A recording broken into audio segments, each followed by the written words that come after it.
Salamat sa Ginoo sa another day.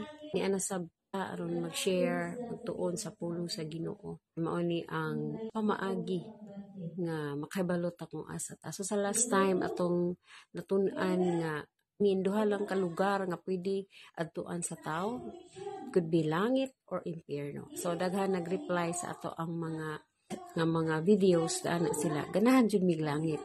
Of course ganahan tag langit no. Wala jud siguro itaw nga maingon nga maadtog impyerno. Kay kabalo na taon sang impyerno.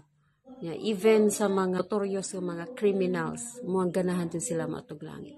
Mao ni hinungdan nga ato gyud gi-share ang pulong sa Ginoo aron makaandam ta kay gusto makataglangit atong pangandaman ang umaabot hinumduman nato pwede ta mangandam sa ato ang kaugmaon dinis kalibutan, but the more gyud natong pangandaman unsa gyud ang ikaduhang kinabuhi mo ilabaw natong pangandaman kay mao na nay kinabuhing dili na gyud matapos. So unsa may imong sitwasyon karon igsuon, naamang ka sa dili may sitwasyon hinumduman nato mulabay ra gyud ta ana kay naa patay paglaom nga adunay gyud mo abot pa gyud nga nindot nga kinabuhi kung padayon ka mamati sa pulong sa Dios nga akong i-share. So pata prepared kanunay kay ang mga panghitabo karon giingon sa Biblia ang mga sinyales nga haduol na gyud magbalik sa Ginoo. Og atong isgutan karon unsa ni mga butanga dapat natong pangandaman. Una natong pangandaman nga sure gyud mahitabo sa tao pero di lang ta kahibaw gano sa ana no. Walay fix nga date nga sa na mahitabo una maoning kamatayon sa tao. Hinumduman nato ang tao gyud mamatay unya kinahanglan gyud kahibalo kung asa ta paingon. Kung adto ba sa langit o sa impyerno. Samtang buhi pa ta dapat ta makahibaw kay kung ang tao di ay mamatay na, wala nay chance no. Kung unsa iyang sitwasyon sa pagkamatay, mao na gyud na ang iyang padungan kung asa siya. Kung ang tao namatay siya nga naa sa Ginoo, syempre ato siya sa langit. Kung ang tao namatay nga nasa sala, so kabalo na ta kung asa siya paingon. Mao nga di man ta gusto nga mato impyerno, manay magtuon ta sa pulong sa Dios. And I pray nga kamo karon nga nagtan-aw ning mong video, tan-aw gyud no bisan sa kadyut lang nga panahon para atong masabtan. I do believe nga naamoy mga tagsa-tagsa ka mga Biblia mo ni atong pagatun-an aron nga makahibalo gyud ta unsaon nato pag-atog langit. So sa ako nang gikaingon duha ka butang atong pangandaman. Una ang kamatayon which is sure gyud na mahitabo. Nya dapat before ang tao mamatay makahibaw na gyud siya kung asa siya mapaingon.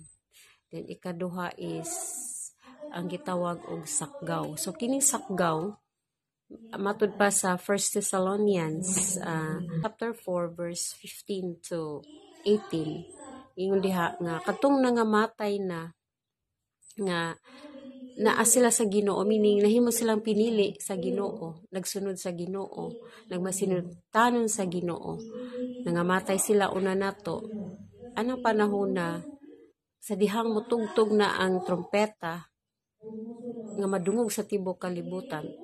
Mga banhaw ang mga nangamatay nga piniling katawhan sa Dios o kay syempre wa naman mga bukog naman no sila mao nga suluban sila sa Ginoo gitawag og glorified body lawas nga di madugta so og musulbong sila paingon sa langit tagbuon ni Jesus sa panganon. Kay si Jesus anang panahon na ana maghulat sa panganon, maghulat sa iyang mga piniling katawhan nga masakgaw. Ug after sa mga nangamatay na nga piniling katawhan sa Dios masakgaw sila. Musunod na pod kita if buhi pa ta ni anang panahon na og maapil ta sa sakgaw kay nangalagad ta sa Ginoo, nisunod ta sa Ginoo, nahimo tang piniling katawhan sa Dios. Alisdan po ni atong lawas og glorified body. So kaning mga nangunot-ngunot na mga naong na to mahimo na ning glorified body, mahimo nang batan-on. So di ta magsalig og mga pagwapa dinha no kay sa panahon sa sakgaw mabatan-on jud ta tanan. Then after that usa-usa mosulbong paingon sa langit. No anang panahon na bisan magtiayon kung ang usaray nangalagad sa Ginoo, kung usaray nahimong nisunod sa Ginoo, usara jud masakaw. Dili pwede nga birahon nimo imong bana o diri masakaw na ta kay ngano kanang panahon na mahitabo na isaray gyud ka pamilok. Usa ka pamilok matingana lang ka kung maapil ka sa sakgaw nga tuan na ka didto. Isulbong na painon sa langit. So ingana ang sakgaw kalit na siya mahitabo any time of the day. Pwede bisan asa ka, naa ka sa mall, naa ka sa natulog, or anywhere, mahitabo na maong sakgaw. Ang importante lang yun, be ready. Mahimog itang ready kanunay, mahimutang magsunod sa pulong sa Diyos. Kay dili na ta makabira sa atong bana, di ta kabitbit sa atong mga anak, tagsa-tagsa gina. Mao nga ang pagdesisyon gyud sa pagpangalagad sa Ginoo, tagsa-tagsa. Uban na ta ni Jesus dito sa langit. Dunay dakong kalipay, dunay dakong celebration. Nga naman, nag-andam ang Diyos para sa mga anak niya nga nasakgaw ni anang panahon.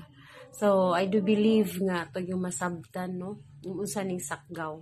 Kung question po, no, ba mo nakapangutan? O saon po, masabay mga dapat tong buhaton para maapil ta sa sakgaw. Tungtunan at ang pulong sa Diyos, kay aron maandam ta unsaon gyud na siya. Muna stay tuned sa sunod nato nga mga pagtuon. Kay ato gi pasabot diri kung unsay dapat atong buhaton para maapil ta ni sakgaw kay abili mo igsuon ang di gyud maapil sa sakgaw luoy kaayo. Kay mauto sila mahiagom sa pito ka panaksang kapungot sa Dios.